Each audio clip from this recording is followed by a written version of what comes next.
Hello and welcome to my channel Create Time with Lena. Here is this plaid I sewed for a whole month, and I want to show you the process of creating it. Plaid made up of different pieces of a worn clothes switch. We worn once by me and my children, me husband, and so I combined everything into such a harmonious collage different types of fabric here. Well, I believe that this makes the plaid more dynamic, and let's go through the whole process of creating a blanket since I sewed it with not quite traditional methods. Well, let's go. This piece of fabric will serve as the base for the blanket. I couldn't find a bedsheet that big, so I had to sew a few smaller pieces together. And here are some clothes, things that used to be mine or my children's, but we don't wear them anymore. I'm going to try to turn them into a blanket. Look, some pieces actually match and could work for a patchwork blanket, but others are quite odd and won't fit at all. Well, I'll have to pick the best pieces of fabric to cut them into squares.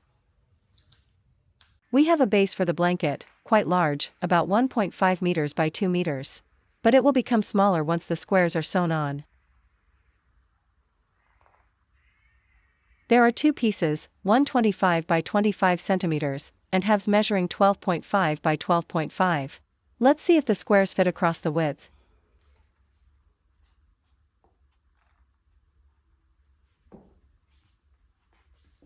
They fit. A total of 6 squares fit.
So, I've cut out the pieces, different ones, squares and rectangles. Do you think this will be enough for a whole quilt?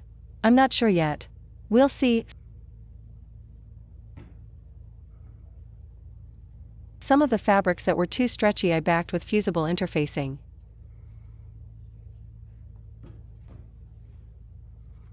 And here are the small squares. If you put 4 of them together, they make one big square.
And now it's time to attach my pieces to the base using pins.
What should I do?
Here are my pieces of the cut blanket. Now I need to join them. I'm joining them using the zigzag stitch on the sewing machine.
So I connected the squares like this, just in zigzag line. It is a bit uneven, but that is exactly the point of my style idea.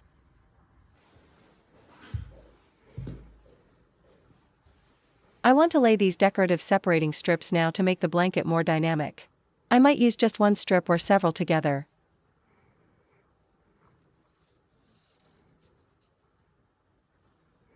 I'm securing them now, and then I'll stitch them with a zigzag.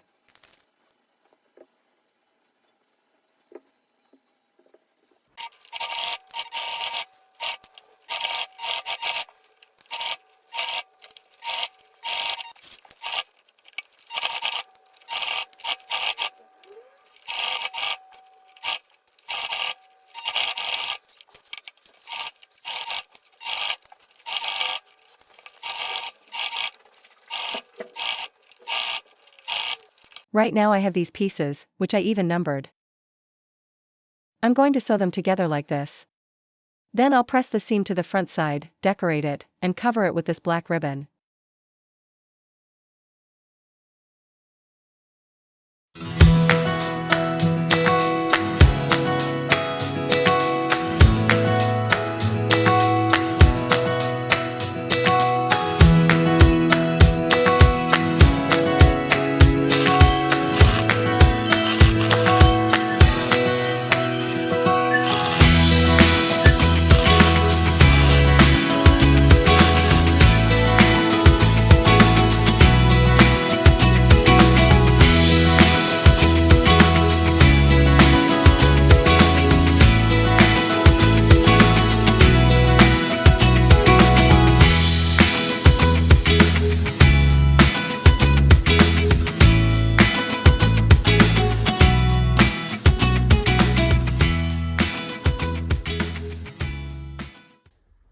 I've sewn together 8 pieces of my blanket, pressed the seams, and now I'm adding a decorative ribbon to conceal the seam.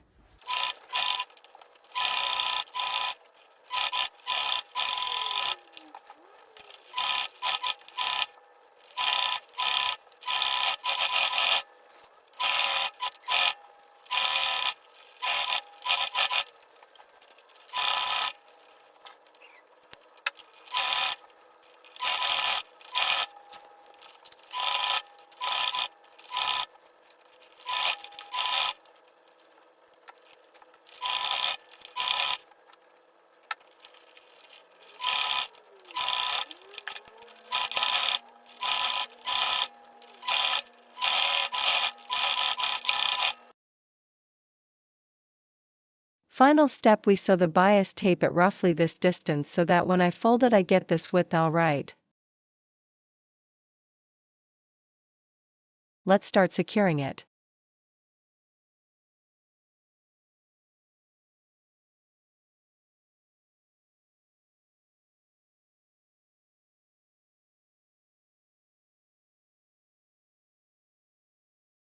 To form a triangle here, I need to fold it roughly like this.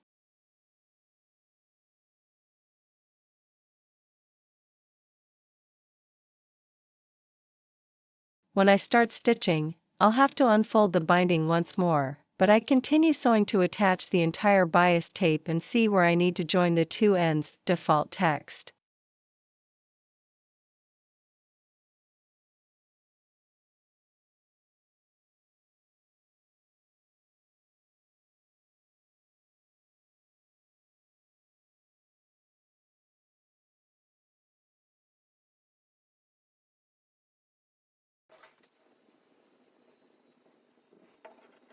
Here, the two ends of my binding meet. I cut them on the bias and join them using a sewing machine.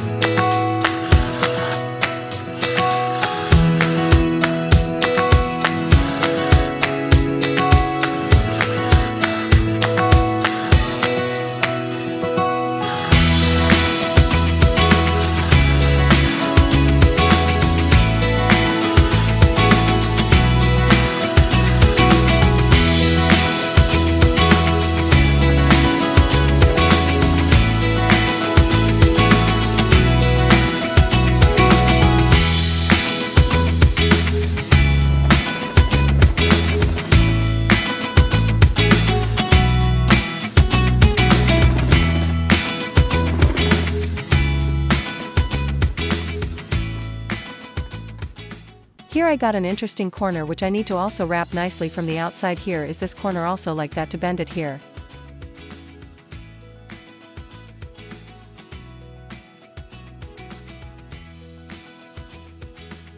And well, the main thing is to bend this edge. How I will duck him: I will pull him up like this. Extra threads, I will pull him up like this just below this line, and I will scrape on the type returto. The seam came out this side. Well, that's something like that, and that's the final plaid trim. Well.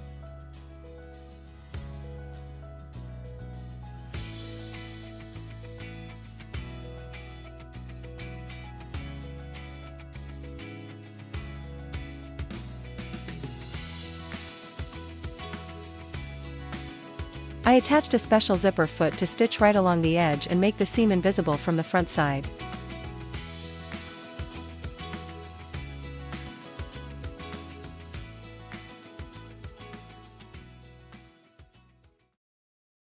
Well, the blanket is ready. This is how it looks on our sofa. I'm not sure who likes it, but our dog definitely does.